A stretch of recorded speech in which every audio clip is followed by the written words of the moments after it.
So I had some savings and decided to place very, very small bets. So I was co-investing with checks of, say, $10,000.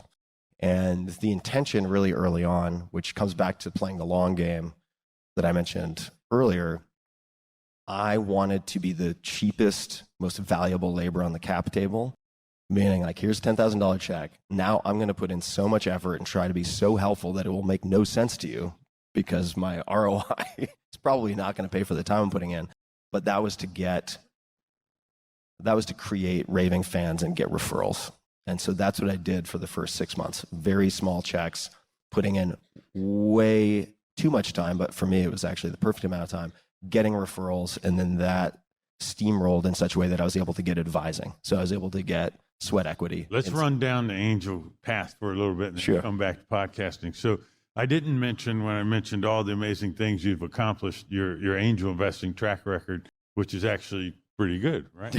It's turned out, yeah. Tell the audience some of the companies you invested in.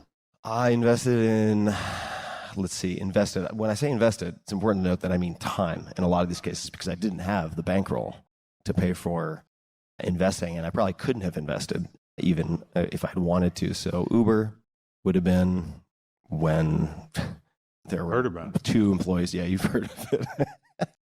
And Shopify, first advisor when they had 8 to 12 employees, first investor in Duolingo, that was a bit later. Early secondary on Facebook and Twitter. What was your rule set back then? How were you deciding what to do? Early rule set was super simple, and it's the same rule set. It hasn't changed for me. And that is something that addresses a personal problem that I have, that I understand, that I could be a power user of, that I think I could feel very good about recommending to my audience. That's it. And that has worked pretty well. I mean, as you know, there are a lot of whiffs. I mean, you get a lot of things that zero out, but it's a power law game. So you're really aiming for the handful that return the fund. And I was always betting, this is actually another maybe key framework that I would say I've used over and over and over again, and that is I viewed the angel investing and all of that as a real world MBA, assuming that I would lose all of the money I put in, right? You don't get your tuition paid back to you by the same institution, but that the skills I would develop and the knowledge I would acquire and the relationships that I would end up cultivating would, in the long term, pay for all of it. Are there takeaways you had from specific investments that became part of your mental model? Well, I think the most consistent lesson for me, and I'm not recommending anyone try to replicate this, but the timing was also really good in that period of time. But choosing people that you really like to work with, because a lot of these startups are going to take, if they turn out well, longer than the average marriage. So you really want to make sure these people pass the beer test. Like, are you going to want to go out and have a beer with this person? And that doesn't always apply. And I think really good founders are often pretty cantankerous. But I stuck to that. And for instance, I was thinking about some of the decisions in this area, and it's true for so many others.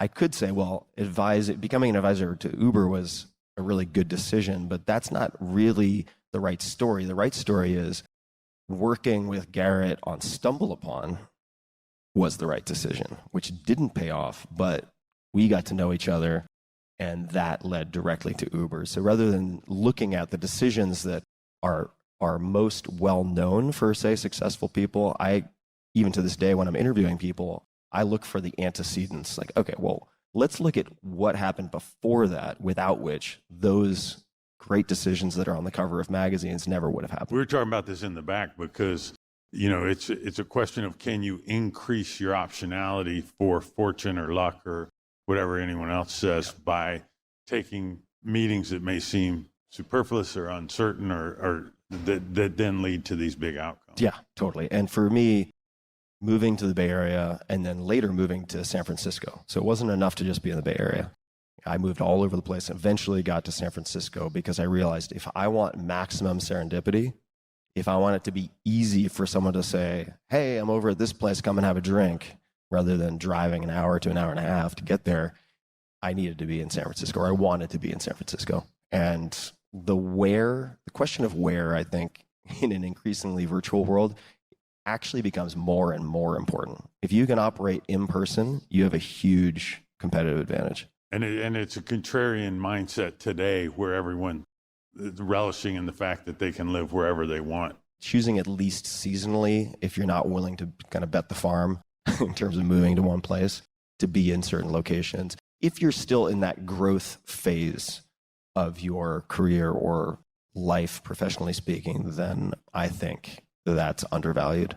Yeah, I agree with that. And some of the work I've done in studying, like Danny Meyer, when he wanted to be a great restaurateur, he moved to Europe and worked in any job he possibly could. Yeah, it's all the same. People ask about patterns across the 700 or so interviews I've done. I'd say that's easily one of the most obvious. That's prevalent. cool.